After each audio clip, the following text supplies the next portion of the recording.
nation's foremost children's entertainers, Mr. Jeremy Lyon.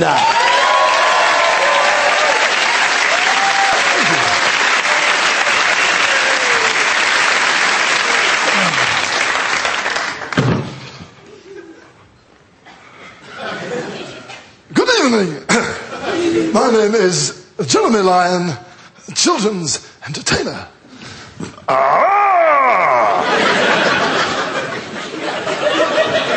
The noise of a lion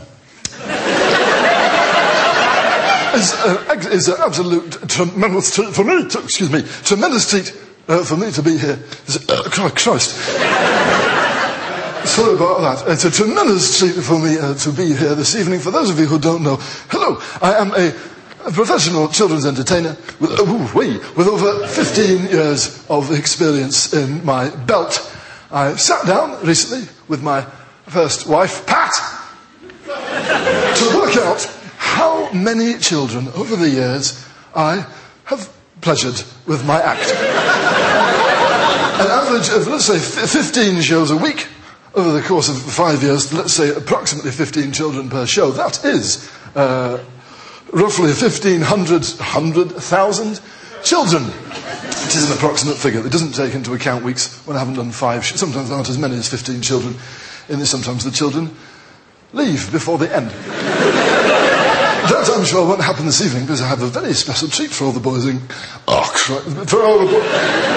We'll have to address that. I'm sorry about that. I've got a tiny pocket of wind trapped. I don't normally get that. Well, I do. I tell you how this happened. Earlier on today, I ate 142 mint poppets for a bet with my hairdresser, and one of them would appear to have become lodged just under here. So it's causing me some fatal discomfort. I apologise for that. I mean, I won the bet. He only ate 4. So, you know, every cloud. But still, let's crack on. Still, what I've got for you this evening, boys and girls, and I'm keenly aware that there aren't that many boys and girls in this audience. Administration will cock up once again. But, God. No, it's fine. It's gone. It's cleared up. Don't take it back. Yes, children's entertainment. That's, of course, is what I'm here for you this evening. Put yourselves, if you can, into the minds and bodies of 6-year-old children. Obviously, set parameters. Don't soil yourselves or have a tantrum. But what I've got for you now is a bit of a treat. It harks back to a more innocent age of children's entertainment. A day, before razor blades and so forth came along to blight children's lives. When I was a child, I used to entertain myself with nothing more than a box of matches and a kitten. But kids today aren't happy unless they've got down the roller disco with 15 Dreamcasts. They're spoilt. But this changes it a little. I'm going to read you all a bedtime story, but it is no ordinary It is no... You'd have thought a mint poppet would melt, wouldn't you, after 6 hours? It's like it's got a bloody ball bearing in them. I don't right to the factory. Yes, I'm going to read you all a no ordinary bedtime story, because this story is going to be told to you, boys and girls, using my late father's travelling suitcase puppet theatre. If we lift this up here...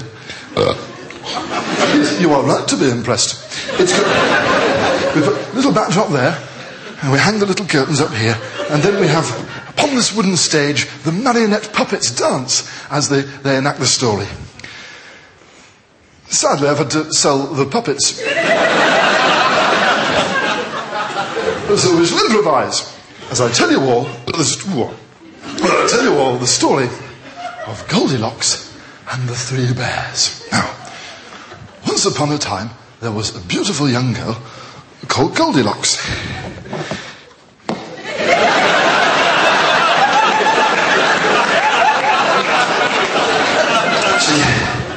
She's a cracking girl. And I know, but Tesco Metro don't sell marionette puppets, do they? My hands are tied. Goldilocks was walking through the woods, boys and girls, when she came across a house. And the door was open. And she thought, how exciting. And it was no ordinary house, because it had gingerbread walls and marzipan roof and a peppermint knocker. No, it didn't. It was completely normal. So she opened the door and went in.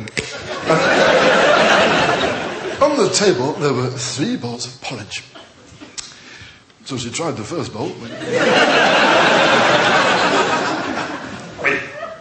which was quite gassy for porridge. She tried the second bowl, which was surprisingly strong. And she tried the third bowl. Nothing wrong with that at all. So, Goldilocks thought, I'd better go upstairs and say hello to my grandmother, Gordon. And Grandmother Gordon, when she saw Goldilocks coming in, she said to her,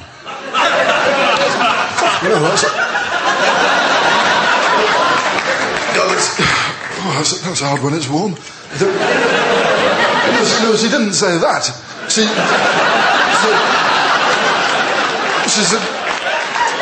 said, Goldilocks, what big eyes you have.